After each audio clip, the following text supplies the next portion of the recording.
அன்பர்கள் அனைவருக்கும் அன்பான வணக்கங்கள்.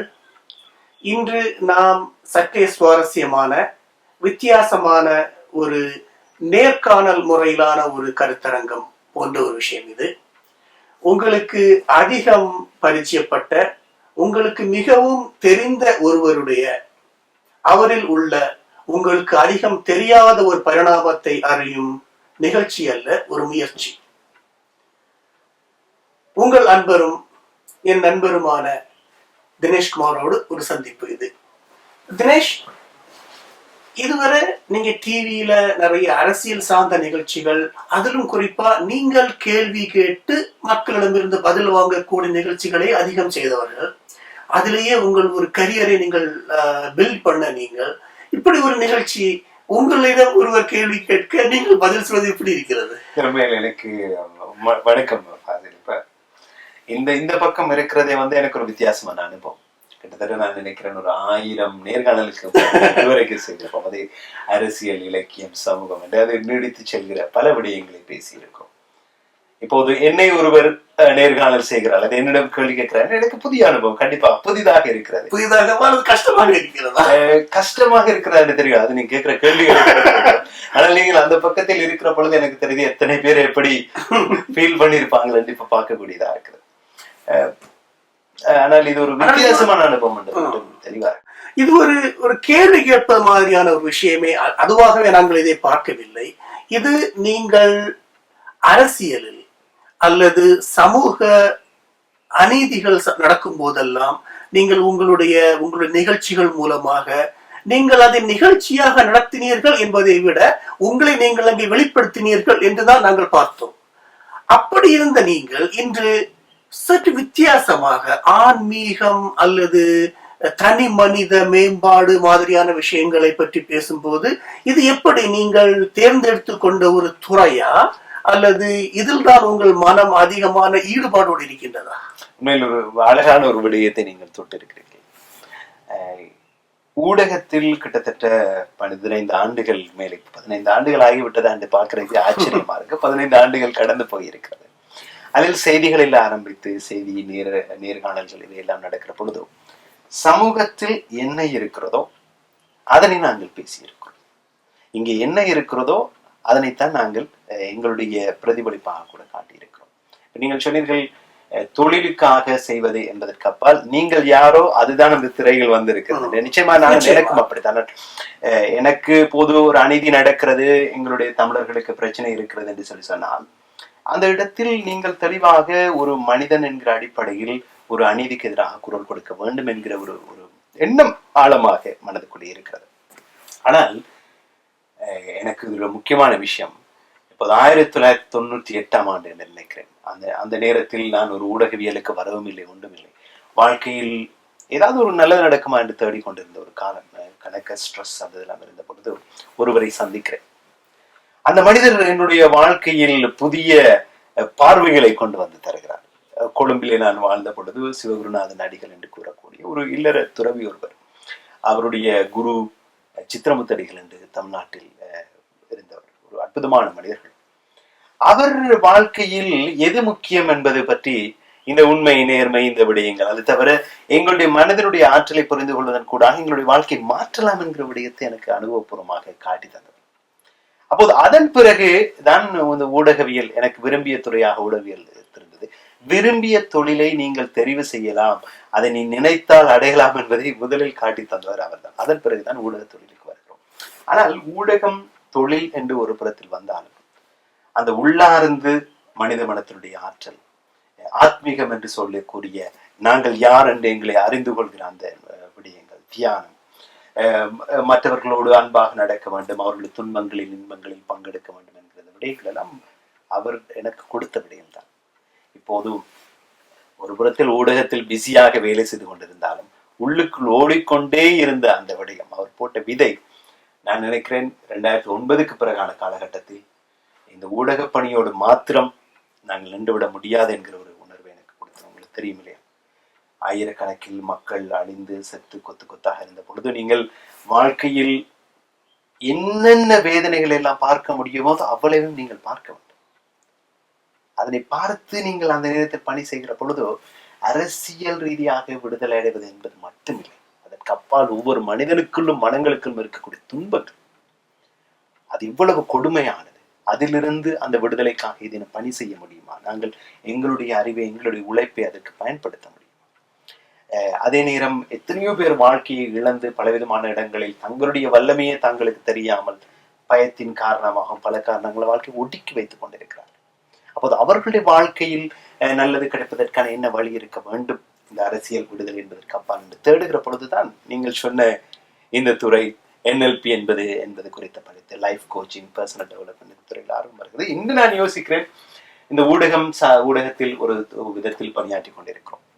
இன்னொரு பக்கத்தில் மன திருப்திக்காகவும் ஒரு கனவை, நல்ல விருப்பமான ஒரு விஷயத்தை செய்கிறோம் என்கிற அடிப்படையில் இந்த பர்சனல் டெவலப்மெண்ட் என்று கூறக்கூடிய மனிதர்களுடைய முன்னேற்றம், மனதை அவர்கள் பலத்தை அறிந்து கொள்ளுதல், ஆத்மீகம், தியானம், இதெல்லாம் கலந்த வாழ்க்கையினுடைய முழுமையை எல்லாத்தையும் தனித்தனியாக பிரித்து செக்மெண்டாக எடுக்காமல் ஒரு முழுமையான வாழ்க்கையை பார்க்க முடியுமா என்பதுதான் கடந்து நான் நினைக்கிறேன் இப்போது 2 ஆண்டுகளுக்கு மேலாக இந்த பயிற்சியினை செய்து கொண்டு வருகிறேன். பல பேருக்கு சொல்லிக் கொடுக்கிறோம்.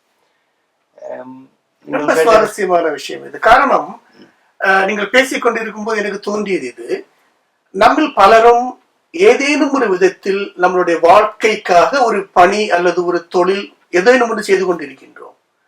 ஆக நீங்கள் சொல்லுவதை பார்க்கும்போது வாழ்க்கையை நடத்துவதற்காக ஒரு வேலை செய்வது என்பது ஒன்று, தனக்கு பிடித்தமான ஒன்றை வாழ்க்கையாக அமைத்துக் கொள்வது மற்றொன்று. ஆக நீங்கள் யூ ஆர் கிஃப்டட் என்று சொல்லலாம். ஒரு நல்ல ஒரு வழிகாட்டியாக, ஒரு குருவாக ஒருவரை நீங்கள் கண்டு கொண்டீர்கள். அதன் மூலமாக உங்கள் வாழ்க்கைக்கு உகந்த, உங்கள் மனதுக்கு உகந்த எதை செய்தால் உங்களுக்கு பிடிக்குமோ அதை உங்கள் வாழ்க்கையாக நீங்கள் மாற்றிக்கொண்டீர்கள். அப்போ நான் கேட்க விரும்புவது, இது மற்றவர்களும் செய்ய வேண்டும் என்பது உங்களுடைய எண்ணமா, அல்லது செய்து கொண்டிருக்கின்ற அந்த விஷயத்தை எப்படியாவது அதிகம் கஷ்டம் இல்லாமல், அந்த மனிதன் எல்லோருடைய வாழ்க்கையிலும் கஷ்டம் இருக்கின்றது, அந்த கஷ்டங்களை கொஞ்சம் குறைத்துக் கொள்வது என்பதா? நீங்கள் கேட்ட கேள்வியிலே பதில் இருக்கிறது. நீங்கள் மற்றவர்களுக்கு இதனை பகிர்ந்து கொள்ள வேண்டும் என்கிற எண்ணம் இருக்கிறதா என்று கேட்டீர்கள். கண்டிப்பாக அதில் இருந்தால் வருகிறது. நான் சொல்கிறேன், 1998ஆம் ஆண்டு என்று நினைக்கிறேன் சிவகுருநாதன் அடிகள் அவர்களை நான் சந்திக்கிறேன். குருநாதர் என்னுடைய குரு அவர். நீங்கள் இல்லற துறவி என்று சொன்னீர்கள். அவரை பற்றி சொல்லும் போது அது என்ன? அது இல்லற, எங்களுக்கு துறவிகளை தெரியும், இல்லறம் நடத்துபவர்களையும் தெரியும். அது என்ன இல்லற துறவி என்பது? இல்லற துறவி என்று வருவது தமிழர்களை பொறுத்த வரைக்கும் ஒரு பரிச்சயமான ஒரு கருத்தோட்டம் தான் என்றாலும் பரவலாக இன்று எல்லோருக்கும் தெரியாது. இப்ப நீங்கள் துறவி என்றால் என்ன சொல்வீர்கள்? அவர் எங்காவது ஒரு ஆசிரமத்தில் இருப்பார், அல்லது எங்காவது ஒரு காட்டில் தவம் செய்து கொண்டிருப்பார். இந்த உலகத்தை துறந்தவர், இந்த உலகியல் பற்றுகளை துறந்தவர். அது என்பது நீங்க இந்த உலகத்தை துறந்து விட்டு எங்கோ சென்று தனிமையாக இருந்து உங்களுடைய தவத்தை செய்து கொண்டிருப்பது. ஆனால் இல்லற துறவி என்பது நீங்களும் நானும் போன்று, உங்களுக்கும் இப்போது எல்லாருக்கும் இருப்பது போன்று அவர்கள் திருமணம் செய்திருப்பார்கள், குழந்தைகள் இருக்கும். உலகத்தில் நாங்கள் செய்யக்கூடிய அத்தனை கடமைகளையும் செய்து கொண்டே அதிலே ஒரு பற்றற்ற அல்லது அதில் அதிகம் பேராசையற்ற ஒரு மனோநிலையோடு அந்த வாழ்க்கையை தவமாக வாழ்ந்தது என்கிறப்ப. இப்போது நீங்கள் பிள்ளைகளை ஸ்கூலுக்கு சேர்க்க வேணும்னா ஸ்கூலுக்கு சேர்க்கத்தான் வேணும். வீட்டுல உழைச்சி வீட்டை காப்பாற்ற வேணும்னா அதை காப்பாற்றாம வேணும். அதையே ஒரு தவமாக செய்ய முடியாதா? அதையே அதிலே ஒரு ஆத்மீகமான ஈடுபாடு, அதிலே ஒரு தியானம். அப்போது உங்களை யாரென்றும் அறிந்து கொண்டு உங்கள் கடமைகளையும் செய்து கொண்டு இந்த உலகத்தில் உங்களையும் என்னையும் போன்று தேவைப்பட்டால் இந்த கோட் சூட் இதுகளையும் போட்டுக்கொண்டு வாழ்வது என்பதுதான். இந்த வாழ்க்கையை முழுமையாக ஏற்றுக்கொண்டு வாழ்தல் என்பதுதான் இல்லற துறவி. வாழ்க்கையை துறந்து விட்டு அமைதியை காண்பதல்ல, அது ஒரு வழிமுறை. வாழ்க்கையை துறந்து விட்டு நான் உயர்வு தாழ்வு என்று இதனை சொல்லுவேன். வாழ்க்கையை துறந்து விட்டு செல்கின்ற துறவிகள், ஞானம் அடைந்தவர்கள், ரமண மகரிஷியை போன்றவர்கள், ஜேசு கிறிஸ்துவை போன்றவர்கள், இப்படி மிகப்பெரிய ஞானிகள் இருக்கிறார்கள். மறுபடியில் இல்லறத்துக்குள் வாழ்ந்து கொண்டே அந்த வாழ்க்கை அனுபவித்தார்கள். இன்னும் ஒருவர், இது மிகவும் உயர்ந்ததான ஒரு நிலைப்பாடு. என்னை பொறுத்த வரைக்கும் 98 நான் இருக்கிற அந்த நேரத்தில் எனக்கு ஒரு 20 வயதுகளுடைய ஆரம்பமாக இருந்திருக்க வேண்டும். அப்போது போகிற பொழுது நான் ஒரு சாமியாரை சந்திக்க போறோம் என்று நினைத்தால் அவருக்கு அங்கே பிள்ளைகள் இருக்கிறது, கம்ப்யூட்டரில் வேலை செய்து கொண்டு இருக்கிறார், எல்லாம் நடந்து கொண்டு இருக்கிறார். அப்போது பார்க்கல இந்த வாழ்க்கை எனக்கு பிடித்திருக்கிறதுன்னு சொல்லி, அதாவது உங்களுக்கு உங்களை அறிகின்ற ஆர்வம் அல்லது இந்த இயற்கை, ஒரு அன்பு, இரக்கம் என்று ஆத்மீகத்தினுடைய எல்லா விடயங்களும் வாழ்க்கையில் இருக்கிறது. ஆனால் கடமைகளையும் செய்து கொண்டிருக்கிறார், எங்களை போன்றே சாதாரண மனிதராக இருக்கிறார்.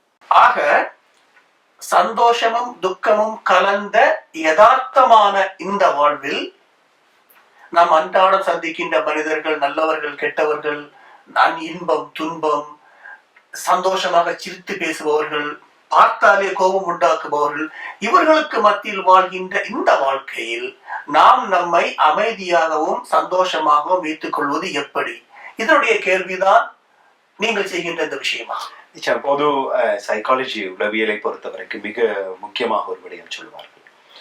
நடக்கிற சம்பவம் என்பதே பிரச்சனை இல்லை, அந்த நடக்கிற சம்பவத்தை உங்கள் மனது எப்படி பார்க்கிறது என்பதில் தான் பிரச்சனை ஆரம்பமாகிறது.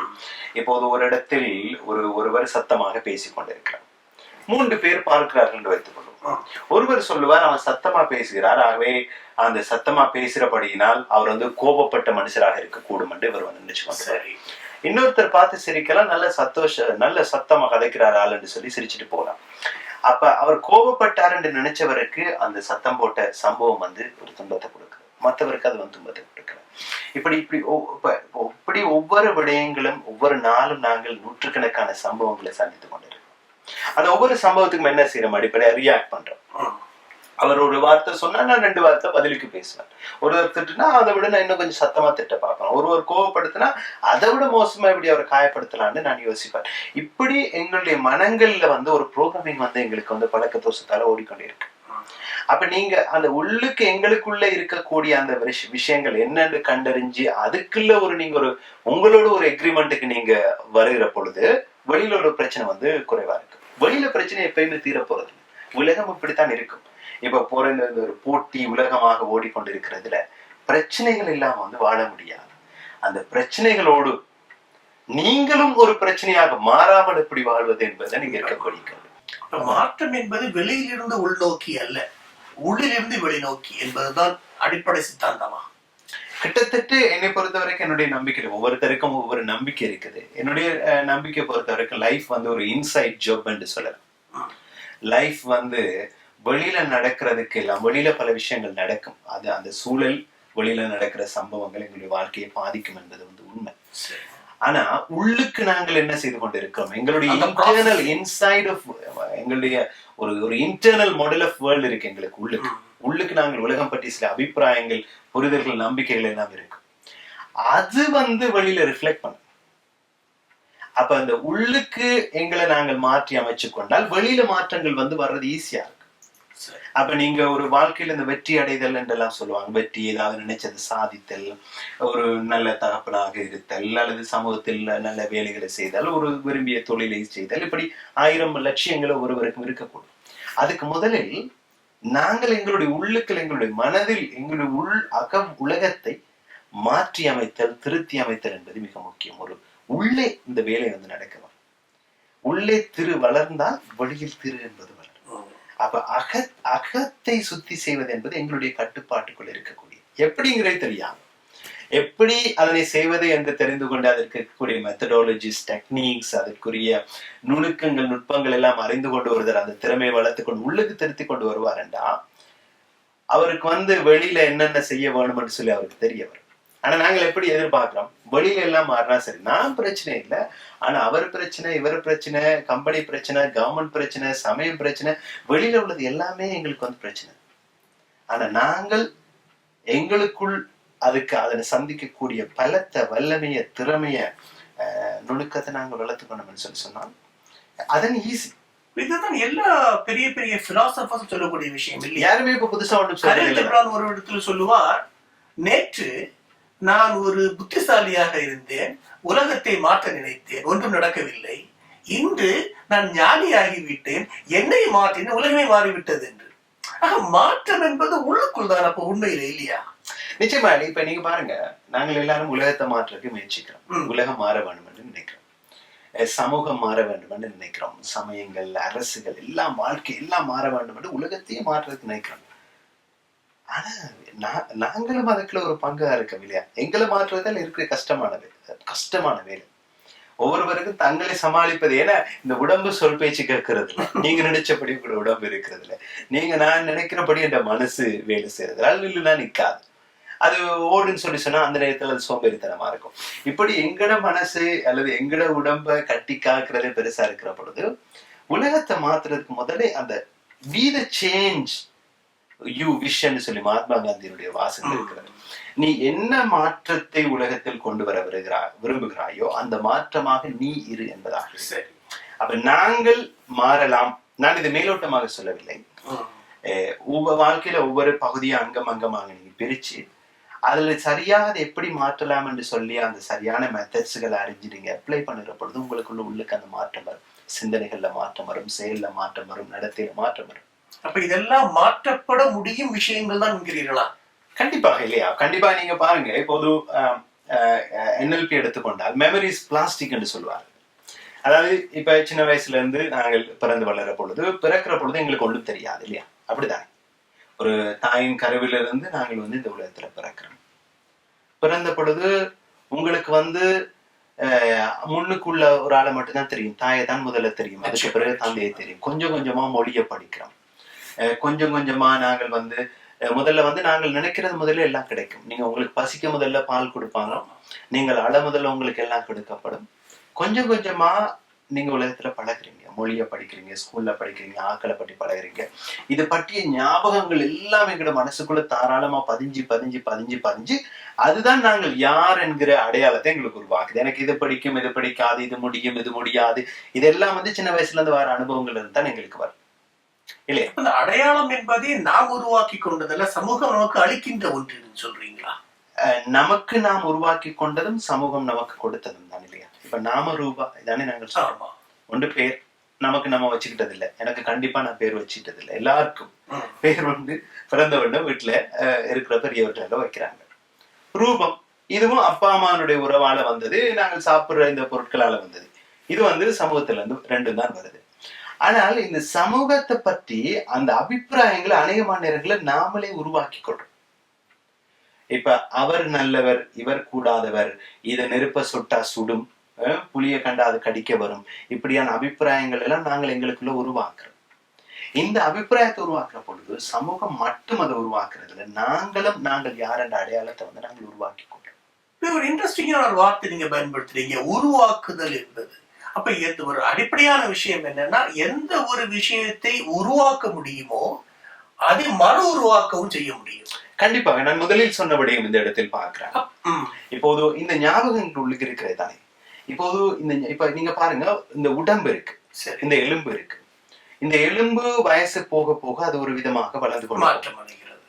ஆனா நீங்க நினைச்சபடிக்கு அதை வளர்ச்சி நலிச்சு அதெல்லாம் செய்ய இயலாது. ஏன்னா அதுக்கு பிசிக்கலாக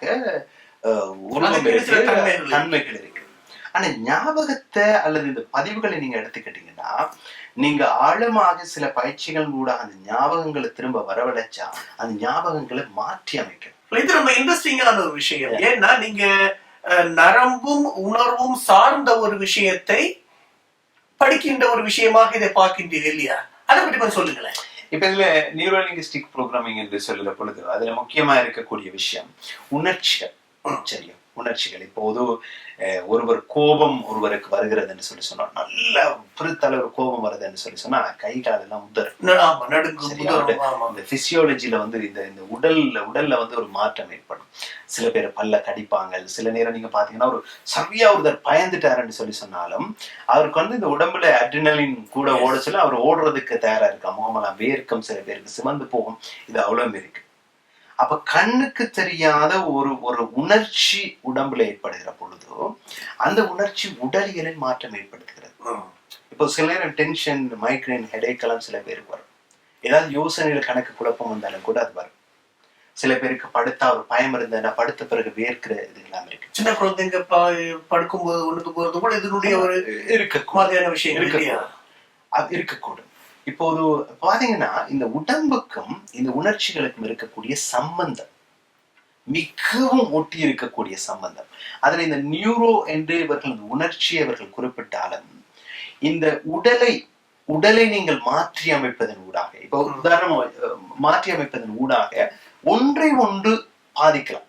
அதாவது நீங்க பிசியோலஜிய இந்த உடல் கூட்டியல உடலை நீங்கள் எப்படி வச்சிருக்கீங்களோ அதற்கேற்ப உங்களுடைய மனநிலை, உணர்ச்சிகள் மாறுபடும். உங்களோட உணர்ச்சிகள், மன உணர்வுகள் எப்படி இருக்குதோ அதுக்கேற்ப உடல்நிலை மாறுபடும் என்றதான் அவங்க கொண்டு வரக்கூடிய முக்கியமான விஷயம். நான் உதாரணமா சொன்னால், நீங்க இப்ப பாக்குறீங்க நல்ல நல்ல பெருசா ஒரு புன்னகை, சரி, அப்படி நல்ல ஸ்மைல் பண்றோம். அப்ப நீங்க நல்லா ஸ்மைல் பண்ற பொழுது மூளைக்கு போகக்கூடிய மெசேஜ் என்னன்னா, இவருடைய பிசியோலஜில ஒரு உதடு நல்லா விரிஞ்சு ஒரு புன்னகைக்கக்கூடிய ஒரு நிலையில இருக்கிறார், ஆகவே இவர் சந்தோஷமா இருக்கிறார் என்ற அர்த்தம். இதான் மூளைக்கு இருக்க சிக்னல். அப்ப அது சந்தோஷமா இருக்கக்கூடிய அந்த அதுக்குரிய ஹோமோன்ஸ் அது வந்து கொடுக்குது. அதே போல நீங்கள் கவலையா இருக்கிறது வந்து சிம்பிளி நீங்க பார்க்கலாம். ஒருவர் எப்படி கவலையா இருக்கிறாருண்டா, அவர் தலையை கீழே குனிஞ்சு கொண்டிருப்பார், எப்படி இருப்பார், அவரோட பாடி ஷோல்டர் கீழே விழுந்திருக்கும். அப்ப அந்த பாடி அந்த போஸ்டருக்கு வந்த உடனே மூளை சொல்லும் இவர் கவலையா இருக்கிறார், ஆகவே கவலைக்குரிய அந்த நிலைகளை தான் இவருக்கு கொடுக்க வேணும் என்று மூளைக்கு வந்து அந்த உத்தரவு போகும். அப்ப இந்த பொடியும் இந்த மூளையும் எப்படி ஒன்றோட ஒன்று சிக்னலை பாஸ் பண்ணுது. அப்ப இந்த விஷயத்த சரியா அண்டர்ஸ்டாண்ட் பண்றது வந்து NLP-னுடைய முக்கியமான வேலை. இப்ப கான்பிடென்ட் ஒருத்தர் வந்து மேடையில பேசுறார், ஒருத்தருக்கு கான்பிடென்ட் இல்ல, ஒருத்தர் வந்து எங்கள்கிட்ட வாராருன்னு வைப்போம். அப்ப கான்பிடென்டா இருக்கிறேன்னு சொல்லி சொன்னா இந்த ஷோல்டர், நீங்க கான்பிடென்டா இருக்கிற பொழுது எப்படி இருப்பீங்க? இப்படி இப்படி நீங்க இருப்பீங்களா அல்லது இப்படி இருப்பீங்களா நீங்க? அப்ப இப்படி நல்ல ஸ்ட்ராங்கா நீங்க நின்று கொண்டு நீங்க வந்து ஒரு கவலையான இமோஷனை ஃபீல் பண்ண முடியாது. ஏன்னா அது மிஸ்மேட்ச், ஒன்றோட ஒன்று பொருந்தா. அப்ப உணர்வுகளை மாற்றி அமைக்கிறதன் ஊடாக பொடியை எப்படி நல்லா வச்சுக்கொள்றது, பொடியை பிசியாலஜி போஸ்டரை மாத்துறதன் ஊடாக எப்படி உங்களுடைய மனசுல மாற்றங்களை இதெல்லாம் இன்ஸ்டன்டா செய்யக்கூடிய விஷயம். இதெல்லாம் நியூரோ லிங்குஸ்டிக் ப்ரோக்ராமிங் தான். நியூரோ லிங்குஸ்டிக் ப்ரோக்ராமினுடைய நீங்க படிச்சு நீங்க ஃபாலோ பண்ணிட்டு இருக்கக்கூடிய அந்த விஷயம் உணர்வுகள் தான். அப்ப அதனுடைய முக்கியமான விஷயங்கள் இல்லையா? அப்போ ஒரு மனிதனுடைய வாழ்க்கை முன்னோக்கி அல்லது பின்னோக்கி செல்வதற்கு இந்த உணர்வுகள் முக்கிய காரணமாக இருப்பதால் இந்த உணர்வுகளை அப்போ நீங்க வந்து என்ன சொல்றது, நீங்க அந்த அந்த வீடை மாற்றாம அதுக்கு பின்னாடி இருக்கக்கூடிய முக்கியமான ஃபியூலை மாத்துறீங்க. கண்டிப்பா. இப்ப நீங்க ஒரு மூலத்தை கண்டுபிடிக்க வேணும். இப்ப எங்களுக்கு வந்து ஞாபகம் வந்து ஒரு கூட்டம் மாதிரிதான் இருக்கு, சரியா? இப்ப நீங்க சின்ன வயசுல வந்து ஒருத்தர் சத்தமா பேசி இருந்தா, நீங்க ஒரு 3 வயசா இருக்கிற பொழுது ஒருத்தர் சத்தமா பேசி உங்களை மிரட்டி இருந்தா, அந்த சத்தமான குரல் வந்து உங்களுக்கு வந்து ஒரு பயத்தை உண்டாக்கிருச்சுன்னு வச்சுக்கொள்வோம். பிறகு நீங்க ஆள் வளர்ந்து நீங்க 50 வயசா உடம்பெல்லாம் வளர்ந்து வந்திருந்தாலும் கூட கிட்டத்தட்ட அதுக்கு சமனான ஒரு குரல் உங்களுக்கு கேட்குமா இருந்தா உள்ளுக்கு ஒரு பதட்டம், உங்களுக்கே தெரியாது ஏன்னு சொல்லி உள்ளுக்கு ஒரு பதட்டம் வரும். அதைத்தான் நம்ம ஃபீலிங்ஸ் என்று சொல்றோம். அது உங்களுக்கு அது அன்கான்சியஸ் மெமரி, அதாவது இந்த ஆள் மனது என்று சொல்லுவோம் தானே, அதுல அந்த மெமரி எல்லாம் பதிஞ்சு பதிஞ்சு பதிஞ்சு. சிலருக்கு தண்ணிய பார்த்தா பயம், சிலருக்கு ஹைட்ட பார்த்தா பயம்ங்கிறதெல்லாம் இது சார்ந்த விஷயம். சில பேருக்கு எலிய பார்த்தா பயம், கரப்பாம்பூச்சிய பார்த்தா பயம். ரொம்ப திரகாத்திரமான ஆளா இருப்பாரு, எலிய பார்த்தா பயந்துருவாரு. ஏன்னா சின்ன வயசுல நடந்த சம்பவங்கள் ஒரு மனசுல அப்படி இருக்கு. அப்ப இதை வந்து ரீப்ரோகிராம் பண்ணினால் அந்த அச்சத்தை எடுத்துடலாம். ஆமா, இப்ப அவரை ரீப்ரோகிராமிங் என்ற வார்த்தையில வந்து எனக்கு ஒரு பெரிய உடன்பாடு இல்ல. ஏன்னா அது கம்ப்யூட்டரை ப்ரோக்ராம் பண்ற மாதிரி மனித மனங்களை ப்ரோக்ராம் பண்ண முடியுமா என்ற வார்த்தையை நான் வந்து சொல்ல விரும்புறேன் இல்ல. ஆனா ப்ரோக்ராமிங் தான் இந்த வார்த்தையை தான் அவங்க பாவிச்சிருக்காங்க, அது கம்ப்யூட்டர் வந்தபடியா. ஆனால் வேறு வார்த்தைகளை சொல்வதாக இருந்தால் இந்த ஞாபகங்களை மீள நீங்கள் மாற்றி அமைக்க முடியும். இப்ப இவருக்கு சின்ன வயசுல இருக்கிற பொழுது ஒரு சம்பவம் நடந்த மனசுக்குள்ள பயம் வந்திருக்குன்னு சொல்லி சொன்னால், எப்ப அந்த சம்பவம் நடந்தது என்றத அவரை வந்து மனதை அமைதியாக்கி அதை கண்டுபிடிச்ச பிறகு அந்த ஞாபகத்தை வந்து அவராகவே கைவிட வைக்கலாம். அவர் கைவிட்டு ஒரு துணிச்சல் மிகுந்த நல்ல ஞாபகத்தை அவர் மனசுக்குள்ள பதிச்சு கொள்வாருண்டா, அல்லது அந்த ஞாபகம் தொடர்ந்தும் இருக்கிறதுல அர்த்தம் இல்லைன்ற ஒரு முடிவை அவர் வந்து எடுப்பாரா இருந்துச்சுன்னா அவருக்கு இனி வந்து அந்த பயம் வரதுக்கான சாத்தியம் இல்லை. அது மாத்திரமில்ல, முக்கியமான விஷயம் இதுல வந்து நீங்க பாத்தீங்கன்னா இந்த மெமரிஸ் பிளாஸ்டிக் என்று நாங்கள் சொல்றோம். அதாவது பிளாஸ்டிக் வளைக்கக்கூடியது, அப்படியெல்லாம் செய்யக்கூடியது. அது வந்து ஞாபகம் வந்து இரும்புல ஸ்டீலால செய்யப்பட்டது இல்லை, அதை வந்து நீங்கள் மாற்றக்கூடியது. உங்களுடைய எண்ணங்கள் இவையெல்லாம் மாற்ற. அப்ப உங்களுக்கு ஏதாவது ஒரு விஷயம் உங்களுக்கு வாழ்க்கையில நல்லதை செய்ய இல்லை அல்லது உங்களுக்கு நன்மையை செய்ய இல்லைன்னு சொல்லி சொன்னால் அதை நீங்க தொடர்ந்து வச்சு கொண்டிருக்க வேண்டிய தேவை வந்து இல்லை. அப்ப இந்த உள்ளக மனோரீதியாக அந்த மாற்றங்களை ஆழ்மன அளவில் ஏற்படுத்துவதன் ஊடாக, பயிற்சிகளை சரி ஏற்படுத்துவதன் ஊடாக நீங்கள் விரும்புகின்ற மாதிரி வாழ்க்கையை மாற்றி அமைத்துக் கொள்ளலாம். உங்களுக்கு கான்பிடென்ட் இல்லையா, கான்பிடென்ட்டை உருவாக்கி கொள்ளலாம். உங்களுக்கு அனாவசியமா கண்டதுல எல்லாம் பயம் இருக்கா, அந்த பயத்தை போக்கி கான்பிடென்ட்டா இருக்கிறது எப்படின்னு சொல்லி பார்க்கலாம். அப்படி ஒவ்வொரு ஏரியாலையும் வாழ்க்கையில என்ன செய்யறது என்று முடிவெடுக்க முடியாம இருக்கீங்களா?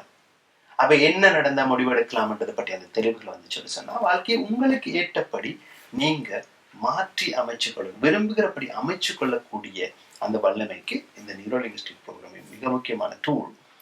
அதே நேரம் இது வெறும் தியரி மட்டுமல்ல, இது ஒரு பிராக்டிகலா பண்ணக்கூடிய டூல்ஸ் அண்ட் டெக்னிக்ஸ் அதுல இருக்குதுன்னு சொல்றீங்க. அதான் இதனுடைய ஸ்பெஷாலிட்டி. இப்ப எனக்கு விரும்பினதுதான். நீங்க பாருங்க, பல பேச்சாளர்கள், பல புத்தகங்கள் எல்லாம் இருக்கும். மனுஷன்டா இப்படிதான் வாழணும், இப்படி இருக்கணும், இப்படி இருக்க கூடாது அப்படின்னா 1000 விளிமியங்கள் எல்லாரும் சொல்லி கொடுப்போம். நிச்சயமா நிச்சயம். ஆனா எப்படின்னு தெரிய வேணும் இல்லையா? இப்ப கோபம் ஒரு கூடாத சாமான் எங்களுக்கு எல்லாருக்கும் தெரியும். ஆனா எங்களுக்கு வருதா இல்லையா? ஆத்திச்சுடி படிச்சுதான் எல்லாரும் வந்தோம். ஆனா அது வாழ்க்கையில் நடைமுறைப்படுத்துவது எப்படின்னு நம்ம சொல்லி அப்ப அது எப்படி அந்த ஹவ் என்ற விஷயம் முக்கியம். அது பிராக்டிக்கல் டூல்ஸ், டெக்னிக்ஸ், மெத்தட்ஸ் தெரிய வேணும். இப்ப நாங்கள் ஒரு தோட்ட வேலை செய்ய போறோம், ரைட்? உங்களுக்கு தோட்ட வேலை செய்ய போறோம், அவங்களோட பட்டு தோட்ட வேலை செய்யலாம். அதுக்கு மண்வெட்டி வேணும், அதுக்கு முள்ளு வேணும், கத்தி வேணும், அந்த மண்ணை கின்றதுக்கு பொருட்கள் வேணும். இந்த சாமான்கள், டூல்ஸ், டெக்னிக்ஸ் எல்லாம் எடுத்துதானே தோட்ட வேலைக்கு போறோம். அதை விடவும் கஷ்டமானது இந்த வாழ்க்கையை வாழ்வது என்பது. அப்ப இதுக்கு அந்த ஸ்கில்ஸ் அதை நாங்கள் டெவலப் பண்ணி கொண்டால் அவரவர் நடிச்சபடி வாழ்க்கையை அமைச்சுக்கொள்ளலாம். அப்ப இதுதான் எனக்கு அந்த NLP மீதும் இந்த செல்ஃப் டெவலப்மெண்ட் துறை மீதும் ஆர்வத்தை ஈர்த்தெடுத்ததற்கு இது ஒரு முக்கியமான காரணம். எவ்வளவு தூரம் இந்த மனதினுடைய பலம் அல்லது எந்த அளவு தூரம் மனதை பயன்படுத்த முடியும் என்பதுதான் இதில் இருக்கக்கூடிய முக்கியமான விஷயம். இப்ப NLP என்ற அந்த ஒரு விஞ்ஞான ரீதியாக ப்ரூவ் பண்ணப்பட்ட ஒரு சாமான், அது கற்றுக் கொடுக்கின்ற டூல்ஸ் அண்ட் டெக்னிக்ஸ், இதை வைத்து ஒரு மனிதனுடைய வாழ்க்கையில் சந்தோஷத்தை, அபிவிருத்தியை, மகிழ்ச்சியை கொண்டு வருவது என்பது, இது நீங்கள் தனிப்பட்ட முறையில் படித்து பயன் பெற்று இப்போது பிறருக்கு அதை சொல்லிக் கொடுப்பது அல்லது அதை அவர்களுக்கு நீங்கள் ஒரு குருவாக, ஒரு மென்டராக வருவது என்பதா? இது எப்படி நீங்க செய்கிறீர்கள்? இது ஒரு பேஷனா அல்லது இது ஒரு ப்ரொஃபஷனா? எப்படி இதை நீங்கள் பார்க்கிறீர்கள்? இது நீங்கள் நேரடியாக ஒரு விடயத்தை இந்த இடத்துல கேட்கிறீங்க. ஆரம்பத்துல எனக்கு இத மற்றவர்களுக்கு சொல்லிக் கொடுக்க வேணும், இதை ஒரு கோர்ஸ் மாதிரி, ஒர்க் ஷாப் மாதிரி கொண்டு போகணும் என்ற எந்த யோசனையும் எனக்கு இருக்க இல்லை. எனக்கு இப்ப நான் சுவாமியை கண்ட பொழுது அவர் சொல்லிக் கொடுத்த விஷயங்கள் எனக்கு வாழ்க்கையில பயன்பட்டது. நாங்கள் சேர்ந்து பல வேலைகளை செய்தோம். எனக்கு சரியான சந்தோஷமும் திருப்தியும் தர விஷயம். அதனால ஓகே போனது. இங்க NLPக்குள்ள போன பொழுதும் எனக்கு அது தனிப்பட்ட முறையில சரியான விருப்பத்தை கொடுத்த விஷயம். இப்படி எல்லாம் வாழ்க்கையில் இருக்கான்னு சொல்லி அதை இது பண்ண பிறகுதான் ஒரு கட்டத்துல யோசனை வந்தது, இது போல நல்லா பயன்படுது, இது மற்றவர்களுக்கு பயன்பட பல பேர் செய்து கொண்டிருக்காங்க. இது நான் ஒண்ணு புதிய ஆள், பல பேர் இத பல இடங்கள்ல செய்து கொண்டிருக்காங்க. இப்ப நான் பார்த்தேன், இத முழுக்க NLP மட்டும் இல்லாமல், NLP ஒரு மிக முக்கியமான மேற்கிலிருந்து வரக்கூடிய ஒரு டூல். ஆனா இதற்கு இணையான அல்லது இதை போன்று பல விதங்களில் சம்பந்தப்படக்கூடிய பலவிதமான மெத்தடாலஜிஸ், டெக்னிக்ஸ் இதெல்லாம் கிழக்கிலையும் இருக்கு. பல நேரங்கள்ல எங்களுக்கு தெரியாது. ஏசியால இருக்கு, சைனால இருக்கு. இப்படி பல சமயங்கள், பல வாழ்க்கை முறைகள், பலவிதமான அனுபவஸ்தர்கள், இப்படி எல்லாரும் பல நல்ல விஷயங்கள் இருக்கு. அப்ப அவ்வளத்தையும் சேர்த்து ஒரு இடத்துல ஒரு தொகுப்பாக கொண்டு வந்து அவரவருக்கு என்னென்ன வழிமுறைகளை பாவிச்சால் ஒவ்வொருவருக்கும் அதில் நல்ல பயன் வருமோ என்று கொடுக்கிற ஒரு புது எல்லாத்தையும் சேர்த்த ஒரு கோர்ஸ் மாதிரியான ஒன்றுதான் நான் இப்போ செய்து கொண்டிருக்கேன். இது குறிப்பா நீங்க பாத்தீங்கன்னா 1-to-1 ஆட்களை நாங்கள் சந்திக்கிறோம். சில வர்றவர்களுக்கு அவர்கள் சில பேர் பயம் என்று சொல்லி வருவார்கள், சில பேர் ஏதாவது பழக்கங்களை மாற்ற வேண்டும் வருபவர்கள், கான்ஃபிடென்ட் என்று இதுகளுக்கு ஹெல்ப் பண்ணி கொண்டிருக்கிறோம். அது தவிர ஒர்க் ஷாப்ஸ், செமினார் மாதிரி வச்சு செய்யறது, ஒர்க் ஷாப் செய்யறது. அது தவிர ஆன்லைன்ல சில கருத்துக்களை நாங்கள் சொல்றோம், அவங்க சம்மந்தப்பட்டுக் கொள்ளலாம். தியான வகுப்புகள் இலவசமாகவும் நடக்குது. அது மன அமைதி, ஸ்ட்ரெஸ் ரிலீஃப் இதுகள் மாத்திரமில்லாமல் அதை தாண்டிய தன்னை அறிய வேண்டும் என்ற தேடல் இருக்கிறவங்களுக்கு போகுது. ஆனால் இந்த குரு என்ற வார்த்தையை அது அந்த அளவுக்கு நான் போகிறேன். அது நாங்கள் இயல்பான மனிதர்களாக இருந்து விட வேண்டும் என்பதை தான் நோக்கம். அப்ப குரு என்ற வார்த்தையெல்லாம் பாவிக்கிறது இது ஒரு கோச் என்று வச்சுக்கொள்ளுங்களேன். நீங்க டிரைவிங் இன்ஸ்ட்ரக்டரா இருப்பார், நீங்க ஸ்விம்மிங்க்கு போறீங்க, அங்க ஒரு கோச் இருப்பார். அப்படி பாருங்க, உங்களுக்கு ஒரு மாற்றம் வேணுமா, அந்த மாற்றத்தை உருவாக்குறதுக்கு கமிட் பண்றதுக்கு நீங்க ரெடியா, அது எப்படி செய்யறதுன்னு சொல்லித்தரலாம். எக்ஸ்பீரியன்ஸ் உங்களுக்கு அது அனுபவ ரீதியாக உங்களுக்கு அதை காட்டித்தரலாம். தனிப்பட்ட முறையில் எங்களுக்கு தெரிந்த தினேஷுக்கு இது அவருடைய வாழ்க்கை, அவருடைய தன்மைக்கு ஒத்து போகின்ற ஒரு விஷயமாக தெரிகிறது. காரணம், ஆரம்பத்தில் சொன்ன மாதிரி அந்த ஒரு அடக்குமுறை அல்லது துன்பம் அல்லது அந்த விஷயங்களை பார்க்கும்போது அதற்கு எதிராக பேசுவது என்பது அது ஒரு தொழிலாக செய்கின்ற விஷயமாக அல்ல, தன்னை வெளிப்படுத்திய ஒரு முயற்சி. அதிலும் நான் இருக்கிறேன் என்று சொல்ல வருகிறேன். அதிலும் நான் இருக்கிறேன் என்று சொல்லுவேன். அதாவது இப்ப நீங்க வாழ்க்கையில இருக்கீங்க, இப்ப நாங்கள் இந்த இடத்துல உட்கார்ந்து மன அமைதியாக இருக்கிற சில வழிமுறைகளை பற்றி பேசுகிறோம். பக்கத்தில் கொஞ்சம் பேர் செத்து கொண்டு இருக்கிறார்கள் என்று சொல்லி சொன்னால் நீங்கள் அதனை பார்த்து கண்மூடி இருக்க முடியாது. அப்ப தொழில் என்பது ஒன்று, அது வருமானம் வருகிற ஒரு தொழிலாக இருக்கிறது என்று சொல்லி சொன்னாலும் அந்த தொழிலில் ஒரு ஈடுபாட்டோடு செய்தல் என்கிற ஒன்று இருக்கு. நீங்கள் செய்கிற விடயத்தில் உங்களுக்கு மன முரண்பாடுகள் இருக்குமாக இருந்தால் அது பெரிய ஒரு சிக்கலை கொண்டு வரும். அப்ப மன உடன்பாட்டோடு அதனை செய்யக்கூடியதாக இருக்க வேண்டும்.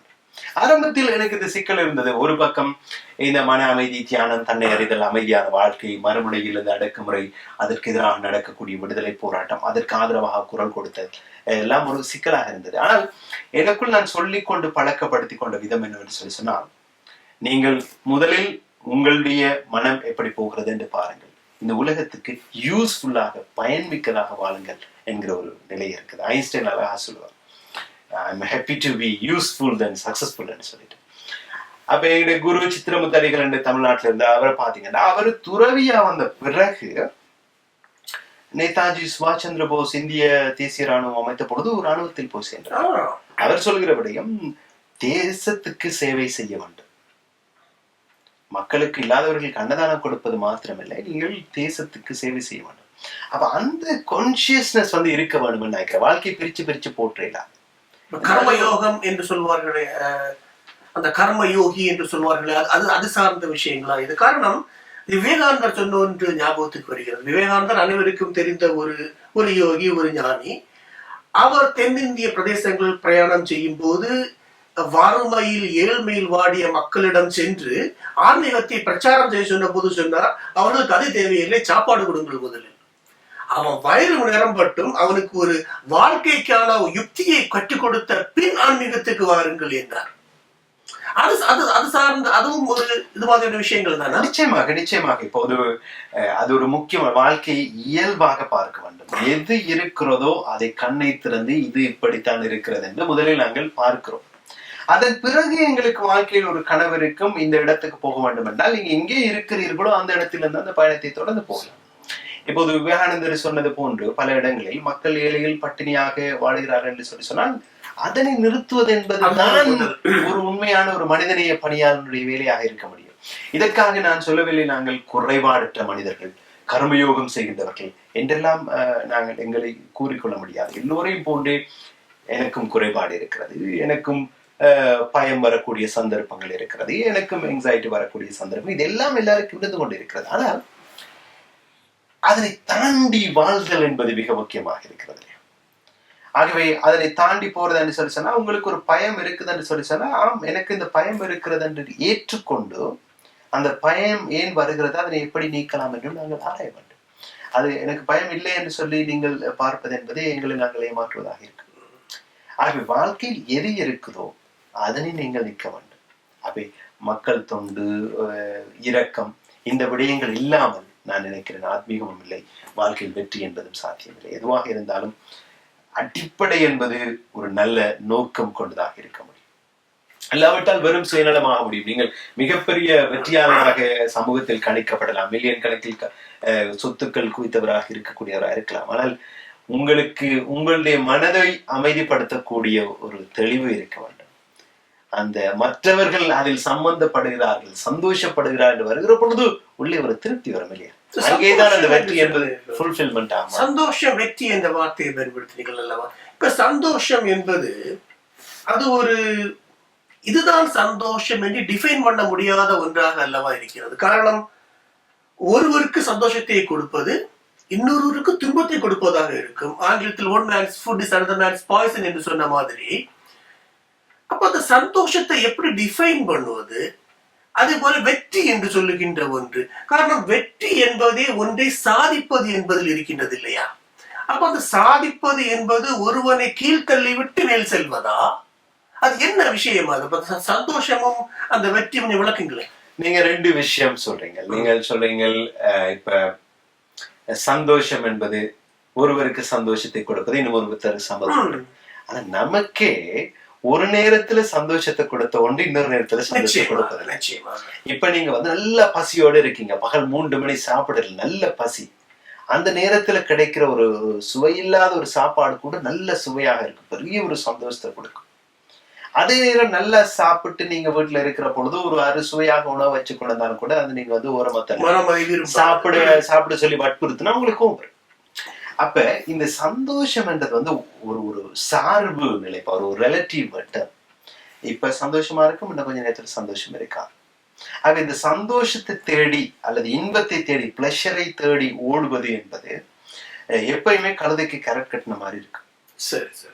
நீங்க உங்களுக்கு அந்த அதை தேடி நீங்க ஓடிக்கொண்டு அப்ப உங்களுக்கு முதல்ல வந்து ஒரு கார் இருந்தா சந்தோஷம், கார் வாங்கியாச்சு, சந்தோஷமா இருப்பீங்களா? இல்ல, பெரிய கார் தேட சொல்லும். அப்புறம் பெரிய கார் வாண்டவன், பெரிய கார் வாண்ட உடனே ஒரு கார் இல்ல பிராண்டாக வேற ஒன்று வா.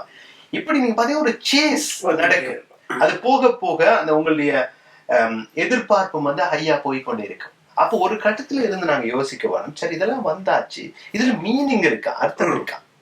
நான் சொல்லவில்லை இதெல்லாம் தவறு என்றெல்லாம் சொல்லவில்லை. வாழ்க்கையில் மாற்றங்கள் எல்லாரும் விரும்புவதை வைத்திருக்கலாம், அதெல்லாம் பிரச்சனை இல்லை. ஆனால் அந்த சேஸ், அந்த அந்த ஓட்டம், அந்த துரத்தலுக்கு ஒரு தெளிவும் அர்த்தமும் இருக்க வேண்டும். அப்ப அந்த எங்களுக்கு சந்தோஷத்தை தான் தேடி நீங்க இதை போறீங்கன்னா, உங்களுக்கு நீங்கள் எடுக்கிற அந்த பொருள் உங்களுக்கு சந்தோஷத்தை கொடுக்குதா? முதலாவது சரி. அப்ப இந்த பொருள் உங்களுக்கு சந்தோஷத்தை கொடுக்க இல்லைன்னு சொல்லி சொன்னால், இந்த சந்தோஷம் வந்தது உள்ளுக்கு இருக்க வேணும் என்பதற்கான மறுபக்க புரிதல் வந்து வர வேண்டும். அந்த சந்தோஷம் அந்த பொருளில் அல்ல என்பது தெளிவாகிறது. அது வந்து வர வேண்டும். சில நேரம் அடிப்படையாக வாழ்க்கைக்கு சில விஷயங்கள் கண்டிப்பாக ஒரு மனிதனுக்கு சில அடிப்படை சுதந்திரங்கள், பொருளாதார சுதந்திரங்கள் என்பது கண்டிப்பாக இருக்கத்தான் வேணும். ஆனால் அதுல ஒரு பேலன்ஸ், ஒரு நடுநிலை, ஒரு எல்லை இருக்கவன். அப்போதான் அந்த வாழ்க்கைக்கு வந்து அவனுக்கு பொறுத்தவரை அவன் சந்தோஷமா இருக்கக்கூடிய சூழல் உருவாகும். இப்ப நீங்க ரெண்டாவது கேட்டது சக்சஸ் என்று கேட்டீங்க. சக்சஸ் ஒரு மணி விட்டு ஒவ்வொருத்தருக்கும் ஒரு அர்த்தம் இருக்கு. என்ன பொறுத்த வரைக்கும் சிம்பிளா சொல்ல போனா, வெற்றி என்று சொல்லப்படுகிற வார்த்தை ஒவ்வொருத்தருக்கும் ஒவ்வொரு அர்த்தம். ஒருவருக்கு பெரிய அளவிலான தொழிலில் ஒரு பெரிய ஒரு அதிகாரியாக வருவது சந்தோஷத்தை கொடுக்கும். இன்னொருத்தருக்கு ஒரு எழுத்தாளராக வருவது சந்தோஷத்தை கொடுக்கும். இன்னொருத்தருக்கு மற்றவர்கள் ஏதாவது உதவி செய்து அவர்கள் சந்தோஷமாக இருக்கிற பொழுது அவர்களை சந்தோஷமா இருக்க, அதனை அவர் வெற்றி என்று நினைப்பார். ஆனால் நாங்கள் இங்கே சொல்கிற விடயம், உங்களுடைய அந்த வெற்றி என்று நீங்கள் நிர்ணயிக்கக்கூடிய இலக்கு உங்களுக்கும் உங்களை சுற்றி உள்ளவர்களுக்கும் இந்த உலகத்துக்கும் நன்மை பயப்பதாக இருக்குமாக இருந்தால், நன்மை என்று சொல்லுகிற பொழுது இன்னும் ஒருவருக்கு துன்பம் வராத வகையில் உங்களுடைய வெற்றி அமையுமாக இருந்தால், அது சரியான இலக்காக இருக்குமா இருந்தால் அந்த இலக்கை நோக்கி நீங்கள் போவது என்பது தவறு. அதில் இன்னொருவன் பாதிக்கப்படுகிறான் என்று சொன்னால், அந்த இப்போது கூறப்படுகிற அந்த போட்டி உலகில் வரக்கூடிய வெற்றி என்பது நான் நினைக்கிறேன் அது ஒரு சேஸ். இதை நீங்கள் வாழ்க்கை இப்படித்தான் வாழ வேண்டும் என்று ஊடகங்கள் பலவிதமான கருத்துக்களில் கொடுக்கப்பட்ட கருத்தியலை நீங்கள் ஓடிக்கொண்டிருக்கிறீர்கள். அப்போ அது அர்த்தம் உள்ளிருந்து வர வேண்டும், மீனிங் இல்லையா? அதுதான் முக்கியம். நீங்கள் வெற்றி அடைந்த பிறகு என்ன செய்வீங்க? சாகும் ஒரு நல்ல தாராளமாக பணம் சேர்த்து வைத்து உடலை நீங்கள் பார்க்கவில்லை என்று சொன்னால், மரணப்படுக்கையில் உங்களுக்கு மில்லியன்கள் இருந்து என்ன பிரயோஜனம்? உடல் இருக்க வேண்டும் இல்லையா? அப்ப இங்குதான் உங்களுடைய வெஸ்டர்ன் NLPயும் அந்த ஈஸ்டர்ன் பிலாசபியும் அழகான ஒரு பாலமாக அமைகின்றது என்று தோன்றுகிறது இல்லையா? நிச்சயமாக. இது நீங்கள் சொல்லுகிற பொழுது ஞாபகம் உண்மையில அதுதான் இல்லையா? இது அதாவது நான் இப்ப எனக்கு ஒரு காலத்தில் இங்கே வருகிற பொழுது தோன்றியது, நாங்கள் கிழக்கிலிருந்து வருகிறோம், இங்கே பல விடயங்களை படிக்கலாம்.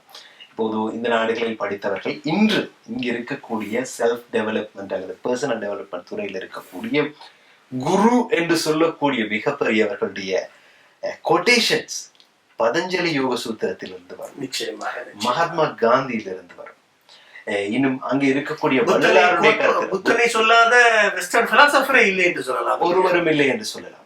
அங்க இருக்கக்கூடிய ஜபம் பற்றி பேசுகிறார்கள், மெடிடேஷன் பற்றி பேசுகிறார்கள். அப்போது நான் பார்க்கிறேன், இந்த மிக வளர்ந்த நாடுகள், மிக பொருளாதார வளர்ந்த உச்ச நாடுகள் இருக்கின்றவர்கள் மனிதனுடைய உள்ளக விருத்தி அல்லது மனவிருத்தி என்று வருகிற பொழுது அவர்கள் அங்கே தெற்கை நோக்கி கிழக்கை நோக்கி ஓட வேண்டிய தேவை இருக்கிறது. ஆக நாங்கள் அந்த மண்ணில் பிறந்து வளர்ந்திருக்கிறோம், எங்களை சூழவும் அவை தாராளமாக இருக்கின்றன பொழுது அதனை ஒரு கையில் ஏந்தி கொள்கிறோம்.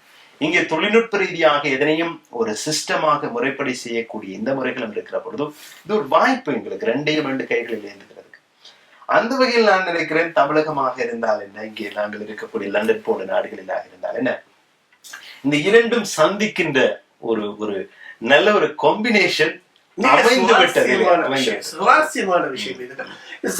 தேவுக்கு வருகிறது ஒரு இது போன்ற ஒரு ஈஸ்ட்ல இருந்து வெஸ்டுக்கு வந்த ஒரு பிலாசபர் ஒரு முறை சொன்னார், வெஸ்டில் இதயம் இல்லாத விஞ்ஞானம் இருக்கிறது, ஈஸ்டில் மூளை இல்லாத ஆன்மீகம் இருக்கிறது. இந்த இரண்டும் சரியான விதத்தில் கலக்கப்பட்டால் அதுதான் இந்த உலகத்துக்கு இன்றைய தேவை என்று. அப்ப அப்படியான ஒரு விஷயத்தை உருவாக்கின்ற ஒரு முயற்சியாகத்தான் உங்களுடைய இந்த சிந்தனைகளும் செயல்பாடுகள். பல பேர் அப்படி செய்திருக்கிறார்கள், மிகப்பெரிய அளவில் செய்திருக்கிறார்கள். நாங்கள் அவர்களுடைய பாதையில் பயணிக்கிறோம் என்று நினைக்கிறேன். அவர்கள் பல பேர் ஏற்கனவே பாதை போட்டு வைத்திருக்கிறாங்க இல்லையா? அது மகரிஷி மகேஷ் யோகியாக இருக்கட்டும், அல்லது மிகப்பெரியவர்கள் இல்லையா, மிகப்பெரிய அளவில் சாதித்திருக்கிறார்கள். நாங்கள் அந்த பாதையில் நாங்களும் பயணிக்க தொடங்கி இருக்கிறோம். பல பேர் எங்களுக்கு காட்டி விட்டார்கள், கிழக்கும் மேற்கும் சந்திக்கலாம், கிழக்கில் உள்ள பொக்கிஷங்களை மேற்கில் கொண்டு வந்து அறிமுகப்படுத்தலாம். இப்போதெல்லாம் இந்தியாவில் திருவண்ணாமலைக்கு போபவர்களை விட மேற்கு நாடுகளில் திருவண்ணாமலைக்கு. ஆகவே இந்த ரெண்டு உலகமும் சந்தித்துக் கொண்டிருக்கிறது. குறிப்பாக இந்த இன்டர்நெட், இந்த தகவல் தொழில்நுட்பத்தை வரவுக்கு பிறகு இப்போதெல்லாம் யூடியூபாக இருக்கலாம் அல்லது இணையத்தில் போனால் தாராளமான தகவல்கள் கிடைக்கின்றன. உலகம் ஒருவருக்கொருவர் எல்லா தகவல்களையும் பரிமாறிக்கொள்கிறார்கள். ஆகவே நாங்கள் இந்த வாழ்கிற காலம் மிகவும் சுவாரஸ்யமான காலம் என்று நான் நினைக்கிறேன். ஆகவே இந்த காலத்தில் இந்த விடயங்களை செய்வது இலகுவாக இருக்கிறது. இப்போது நாங்கள் லண்டனில் பேசுகிறோம், சென்னையில் இருந்து ஒருவர் இதனை பார்ப்பார் என்றால் முந்தையெல்லாம் இது சாத்தியமில்லை இல்லையா? இப்போது இயல்பாக அவர் பார்க்கக்கூடியதாக இருக்கிறது. ஆகவே இந்த காலம் இந்த சரியாக பயன்படுத்தினோமாக இருந்தால், குறிப்பாக கிழக்கில் இலங்கை, இந்தியா, மலேசியா போன்ற நாடுகள் இருக்கக்கூடிய இளைஞர்கள் ஒரு பெரிய அளவில் தங்களுடைய வாழ்க்கையில் மாற்றிக்கொண்டு போவதற்கான வாய்ப்பு இன்று பெரிய அளவில் இருக்கு. ஆக இப்ப இது ஒரு எல்லாரும் படிக்கின்ற ஒரு புத்தகம் என்ற நிலையில் அல்லாமல் ஒவ்வொரு மனிதருக்கும் ஒரு யுனிக்காக நீங்கள் செயல்பட போகின்றீர்கள் என்று இது எங்களுடைய அணுகுமுறையில் இருக்கக்கூடிய ஒரு ஸ்பெஷாலிட்டி. என்னடா, நாங்கள் இந்த மாடல் ஆஃப் த வேர்ல்ட் என்று நாங்கள் சொல்லுகிறோம். சரி, இப்போது ஃபாசில் உங்களுக்கு ஒரு மாடல் ஆஃப் த வேர்ல்ட் இருக்கு. மாடல் ஆஃப் த வேர்ல்ட் என்று நாங்கள் சொல்லுகிற பொழுது, நீங்கள் உலகத்தை பார்க்கிற பொழுது சில விடயங்கள் உங்களுக்கு சரி என்று படும். நீங்கள் ஒரு அழகாக படம் வரையக்கூடிய ஒரு ஆற்றலை கொண்டவராக இருப்பீர்கள். உங்களுக்கு அழகாக எதனை கண்டாலும் உங்கள் மனம் ஓடிவிடும். இன்னும் ஒருத்தர் இருப்பார், அவருக்கு நல்ல ஸ்ட்ராங்காக இருக்க வேண்டும், அதில் அவருடைய மனம் இருக்கும். அவருக்கு ஏதாவது ஸ்ட்ராங்கா இருந்தா அதுல பிடிப்பு வரும். பாடுகிறவர்கள், எழுதுகிறவர்கள், பேசுகின்றவர்கள், இப்படி ஒவ்வொருவருக்கும் ஒவ்வொரு விதமான உலக பார்வை என்பது இருக்கிறது. அது ஓல் சைஸ் ஃபிட்ஸ் ஆல் சொல்லிட்டு, நான் ஒரு அச்சை வச்சுக்கொண்டு, என்னட்ட ஒரு அச்சு இருக்குது, இந்த அச்சு கேட்டபடி நீங்க இதுல இருந்துக்கோங்கன்னு சொல்லி நான் சொல்லல.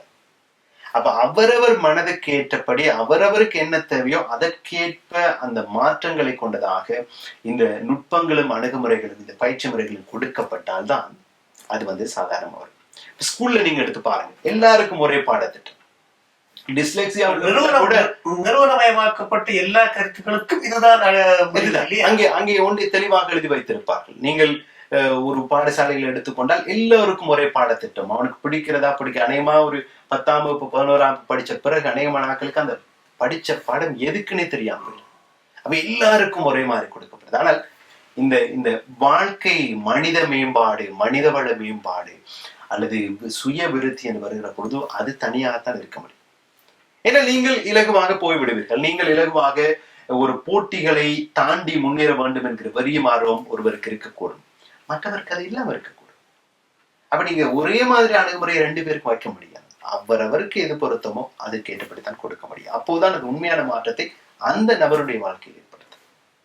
That's interesting. சுருக்கமாக ஒரு நபர் அல்லது ஒரு பிரச்சனை அல்லது கஷ்டம் அல்லது ஒரு பயம் அல்லது வாழ்க்கையில் முன்னேற வேண்டும் என்று வரக்கூடிய ஒருவரை நீங்கள் எப்படி அதை ஹேண்டில் பண்ணுவீங்க? சுருக்கமாக கொஞ்சம் விளக்குங்களேன். இப்ப முதலாவதாக வரக்கூடிய விஷயம், பொதுவா எல்லாருக்கும் வாழ்க்கையில் முன்னேற வேண்டும் என்கிற விஷயம். ஆனா நாங்கள் முதலில் அதனை பாகுபடித்து பிரித்து எடுத்துக்கொள்ள வேண்டும். இப்போது நீங்க பாத்தீங்கன்னு சொல்லி சொன்னால், ஒரு கார்ல ஒரு பிரச்சனை வருதுன்னு சொல்லி சொன்னால், கார்ல பிரச்சனை என்றுதான் சொல்வார்கள்.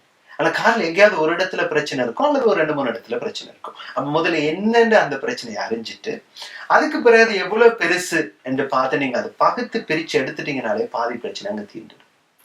அதுக்கு பிறகு ஒவ்வொன்றாக நாங்கள் ஒவ்வொன்றுக்கும் டார்கெட் வச்சுக்கொண்டு ஒர்க் பண்ணலாம்.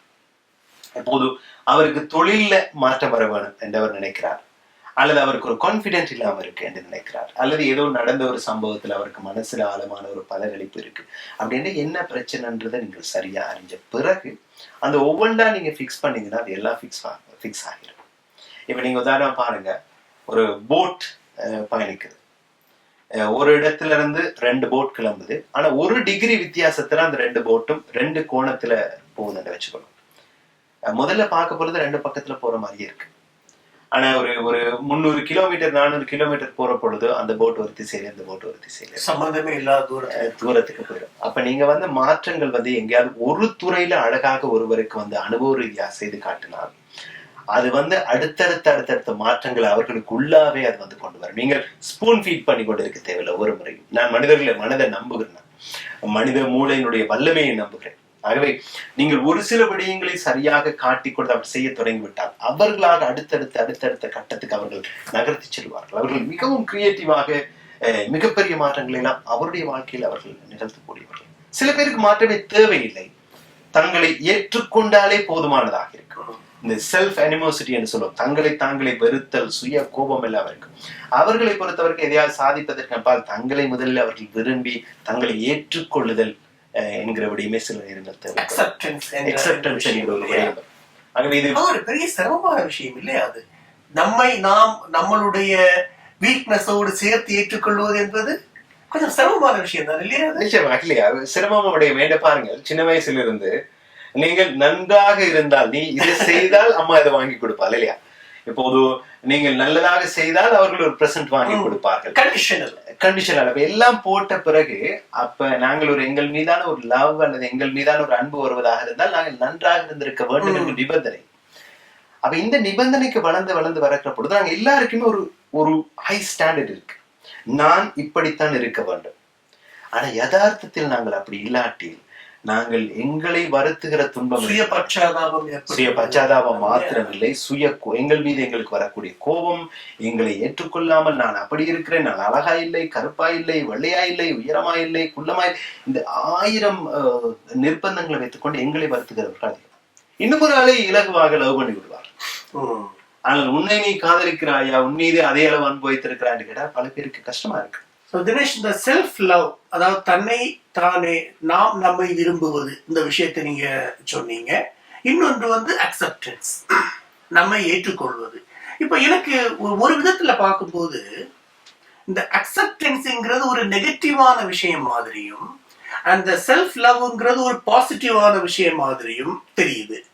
இது NLP அல்லது நீங்க சொல்லக்கூடிய அந்த செல்ஃப் டெவலப்மெண்ட் ப்ரோக்ராம் பேசிஸ்ல பார்க்கும்போது இது இப்படி ஒன்றை சார்ந்த மற்றொன்றா, 2 வெவ்வேறான விஷயங்களா? அக்செப்டன்ஸ் என்று சொல்ற வார்த்தைக்கு தமிழ்ல ஏற்றுக்கொள்ளுதல் அப்படின்னு அர்த்தம். ஏற்றுக்கொள்ளுதல். இப்போ ஒரு குழந்தை அழுது, அந்த குழந்தை அழுதாலும் அம்மா என்ன செய்வான்? அரவணைச்சு ஏற்றுக்கொள்றான்.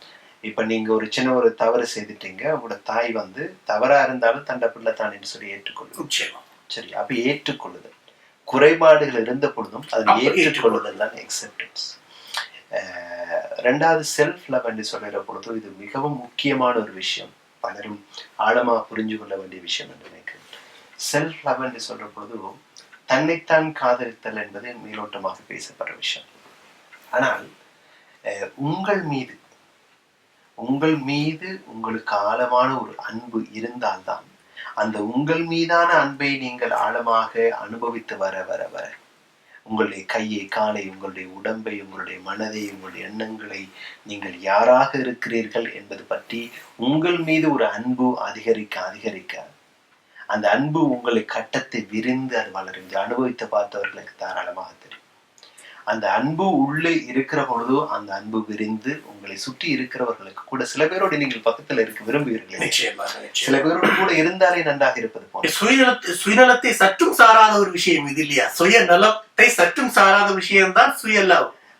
இப்போது இதனை பல நேரங்களில் இந்த சுயநலம் என்று சொல்லுகிற பொழுதும் மற்றவர் பாதிக்கப்பட்டாலும் பரவாயில்லை, நான் நன்றாக இருக்க வேண்டும் என்கிற பொழுதும் அதில் சின்ன நெகட்டிவ் ஆஸ்பெக்ட் ஒன்று வருகிறது.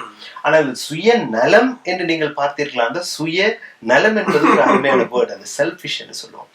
நீங்கள் இந்த சுயம் யார் என்று தெரிந்து கொண்டு விட்டால், உங்களுடைய சுயம் நீங்கள் இந்த உடல் மட்டும்தானா அல்லது அதற்கப்பாலும் நீங்கள் என்கிற அந்த நிலை இருக்கிறது, அல்லது உங்களுக்கு முன்னால் இருக்கக்கூடிய மனிதன், எங்களுக்கு பக்கத்தில் இருக்கக்கூடிய இந்த மரத்தில் இருக்கிற ஒன்றும் எங்களுக்குள்ளும் இருக்கிறது, மரணத்துக்கு பிறகும் அல்லது பிறப்பதற்கு முதலும் இங்கே ஏதோ ஒன்று இருந்தது, அந்த ஒன்று எனக்குள்ளும் இருக்கிறது, அதுவும் நானாகத்தான் இருக்கிறேன் என்று சொல்லி நீங்க அந்த பார்வை வளர்ந்து வருகிற பொழுது ஒரு மிக ஆழமான ஒரு கம்பேஷன், ஒரு இரக்கம் அது அங்கே மனதில் உருவாகிறது. அந்த இரக்கமும் அந்த அன்பும் கலந்து வர வர வர நீங்கள் ஒரு அற்புதமான உலகத்தில் வாழ்ந்து கொண்டிருப்பீர்கள். அது அது உங்களை தாண்டி, மற்றவர்களை தாண்டி, இந்த உலகத்தை தாண்டி இந்த உயிர்களை நோக்கி போகும். உங்களுக்கு வள்ளலார் தெரியும். இவர் வடலூரில் மிகப்பெரிய ஒரு மகா ஞானியாக கடந்த 2 நூற்றாண்டுகளில் பார்க்கப்பட்டவர். அவருடைய பிரார்த்தனை ஒன்றில் மிக தெளிவாக வரும், அப்பா நான் ஆருயிருக்கும் அன்பு செய்தல் வேண்டும் என்பதையே ஒரு பிரார்த்தனையாக அவர் வைத்து ஜோதி ஆண்டவரிடம் வேண்டுவதாக அந்த பாடல் வரும். அப்போது இந்த 6 உயிருக்கும், எல்லா உயிருக்கும் அன்பு செய்தல் வேண்டும் என்று வருகிற பொழுது நீங்களும் அதற்கு உள்ளடக்கம். நாங்கள் ஊரில் உள்ள எல்லாரையும் மன்னித்து விடுவோம், எங்களை மட்டும் மன்னிக்க மாட்டோம். எங்களுக்கு ஒரு குற்ற உணர்வு இருக்கும் என்றால் அந்த குற்ற உணர்வை கடந்து உங்களை ஏற்றுக்கொள்கிற பொழுது உங்களுடைய சுயம் அங்கே நலமாக இருக்கும். அந்த சுயநலன் நல்லது. நான் வேறு நீங்கள் வேறு என்று பிரித்து விட்டு இதற்கு மட்டும் நன்மை நடந்தால் போதும் என்று நினைக்கிற பொழுதுதான் பிரச்சனை. ஆகவே இந்த செப்பரேட் பிரித்து வாழ்தலில் பழகி இருக்கிறோம் இல்லையா? ஆனால் கூடி வாழ்தலும் என்கிற ஒரு வாழ்க்கை இருக்கிறது என்பது பற்றிய புரிதல் இந்த அன்பில் இருந்து ஆரம்பமாகும். அதுக்கு ஒரு அழகான அடிநாதம் என்று நாங்கள் பார்க்கலாம் நிச்சயமா. ஆக அனைத்திலும் இருப்பது ஒன்றே, ஒன்றே அனைத்துமாக இருக்கின்றது என்கின்ற ஒரு ஆழமான நிலையை நோக்கி ஒரு பயணம் இது இல்லையா? நிச்சயமாக. இதில் நீங்கள் ஒரு வாழ்க்கையில் இருக்கக்கூடிய துன்பங்கள், இன்பங்கள், பயம் இவற்றை எல்லாம் கடந்தும் அதற்கு ஊடுருவி பார்க்கிற பொழுது பொது பாசில் நாங்கள் இயல்பாக பார்க்கலாம். எங்கள் இருவருக்கும் 2 உடல்கள் இருக்கிறது. உங்களுக்கு ஃபாசில் என்று பெயர் வைத்திருக்கிறார்கள், எனக்கு தினேஷ் என்று பெயர் வைத்திருக்கிறார்கள். சில வேளை நான் மாற்றி பிறந்திருந்தால், இதே உங்களை குடும்பத்தில் பிறந்திருந்தால் எனக்கு ஃபாசில் என்று பெயர் வந்திருக்கும், உங்களுக்கு தினேஷ் என்று பெயர் வந்திருக்க கூடும். நான் சாப்பிடுகிற சாப்பாடு, நான் இந்த காலையில் ஒரு வாழைப்பழம் சாப்பிடுகிறேன் என்றால் அந்த வாழைப்பழம் ஜமைக்கா நாட்டிலிருந்து வந்திருக்கு. அதுக்கு முதல் நாள் வாங்கிய அரிசி சீனாவிலிருந்து வந்திருக்கு. அப்ப சீனாவில் இருக்கக்கூடிய அந்த அரிசியும் இந்த உடம்பில் இருக்கிறது, ஜமைக்காவில் இருந்து வந்த வாழைப்பழமும் இந்த உடம்பில் இருக்கிறது. நீங்களும் நானும் ஒரே காற்றை சுவாசித்துக் கொண்டிருக்கிறோம். ஆகவே இங்கே உடலை மட்டும் வைத்துக் கொண்டு நான் வேறு நீ வேறு என்று நாங்கள் பிரித்து பார்க்கின்ற அந்த பழக்கம் மிக ஆழமாக போகிற பொழுது நாங்கள் உண்மையில் நானும் மற்றவரும் அல்லது நானும் இந்த உலகமும் என்பதை பற்றிய புரிதல் குறைபாடு ஏற்படுகிறது. ஆகவே நாங்கள் இந்த உலகத்தில் நாளைக்கு மரணித்தால் இந்த உடல் மண்ணுக்கு போகிறது. இன்னைக்கு வாழ்கிற பொழுது நானும் நீங்களும் ஒரு பொறுப்போடு, நான் சுவாசிக்கிற காற்று நீங்கள் சுவாசிக்கிற காற்று ஒன்றாக இருக்கிற பொழுது இந்த காற்றை பற்றியும் நாங்கள் அக்கறைப்பட வேண்டியது தேவை இருக்கிறது.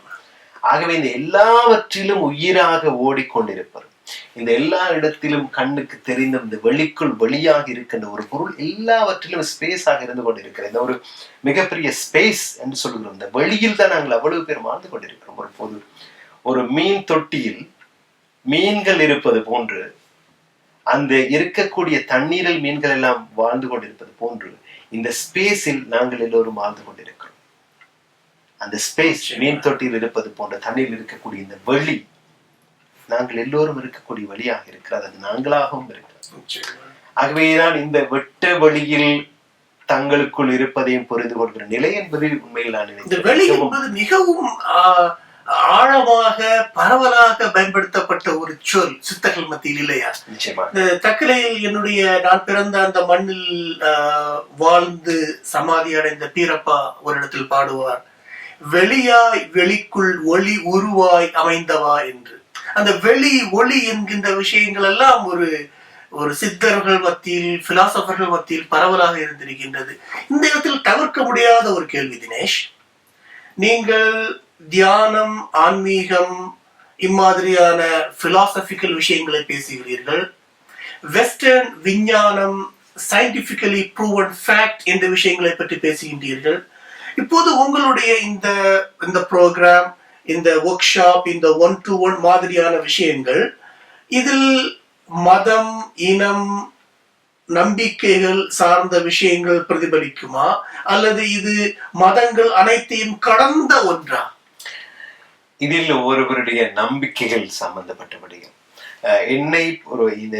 இதனை செய்கின்ற ஒருவர் என்கிற அடிப்படையில் என்னை பொறுத்த வரைக்கும் மத ரீதியாக பாகுபாட்டை பார்ப்பதில்லை. சரி. அவர்கள் கொண்டிருக்கக்கூடிய நம்பிக்கை ரீதியாக இதுவித பாகுபாட்டையும் நாங்கள் பார்ப்பதில்லை. சரி. ஆனாலும் அவர் ஒரு தீவிரமாக அவருக்கு ஒரு நம்பிக்கையாக ஏதாவது ஒரு கடவுள் ஒரு பெயரை அவர் வைத்துக் கொண்டிருப்பதாக இருந்தால் அதற்குள் நாங்கள் தலையீடு செய்வதும் இல்லை.